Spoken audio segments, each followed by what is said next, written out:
name's Ashley. I love reading. Welcome to my channel.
It's been pretty cloudy and rainy this weekend in Southern California.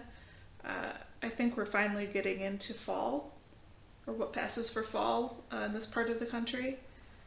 I, like a lot of other people, have seasonal depression, and so October, November, December, it starts to become a little bit harder for me to stay motivated.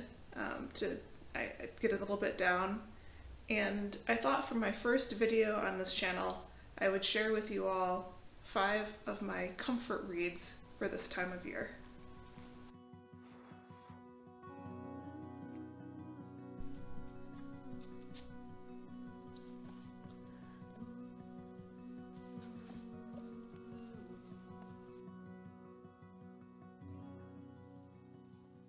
The first book that I'm going to talk about today is Aunt Dimity, Paranormal Detective. So this book actually is the first 2 books in the series. The first one being Aunt Dimity's Death, and the second being Aunt Dimity and the Duke. And this is just like, it's in theory a mystery, but it's just a really lovely fantasy, I suppose. This book takes place in maybe the 70s? 60s or 70s? Let's see, when this was book written.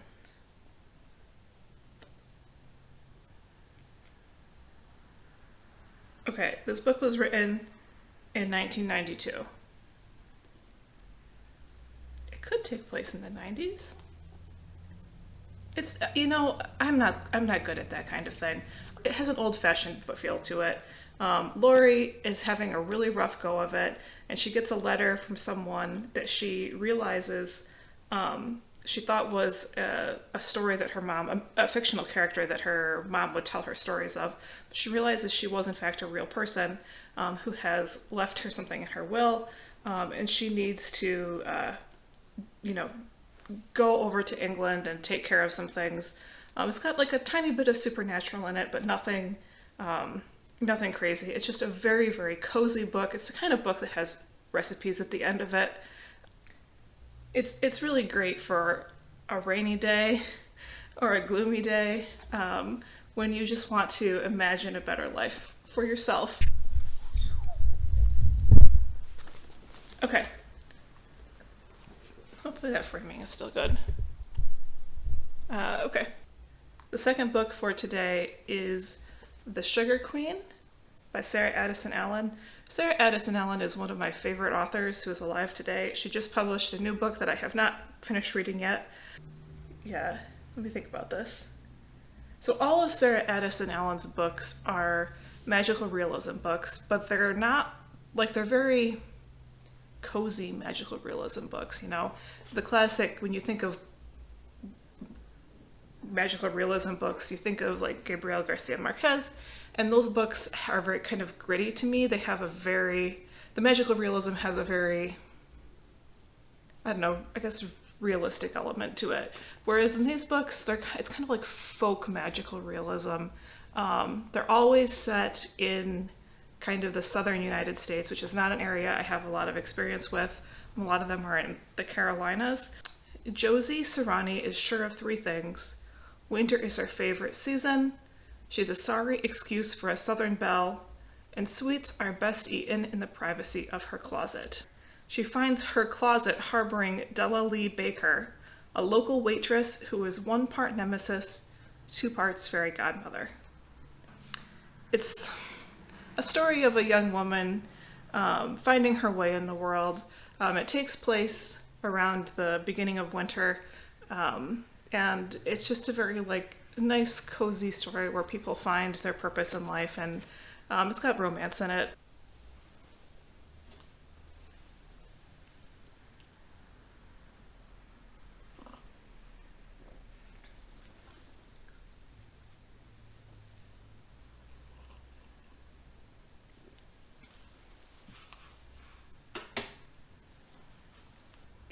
I was going to be interviewed on the television and someone shoved a microphone in my face and said, "And what is your favorite book?" It would be Stella Gibbons' Cold Comfort Farm. This is definitely an older book. Let's see if I can see when this one was published.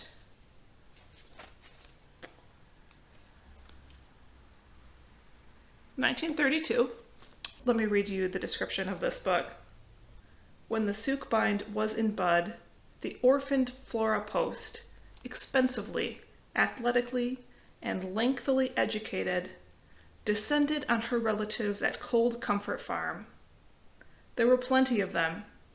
Judith, alone in her grief. Amos, called by God. Seth, smoldering with sex. Elphine, who needed a little polish.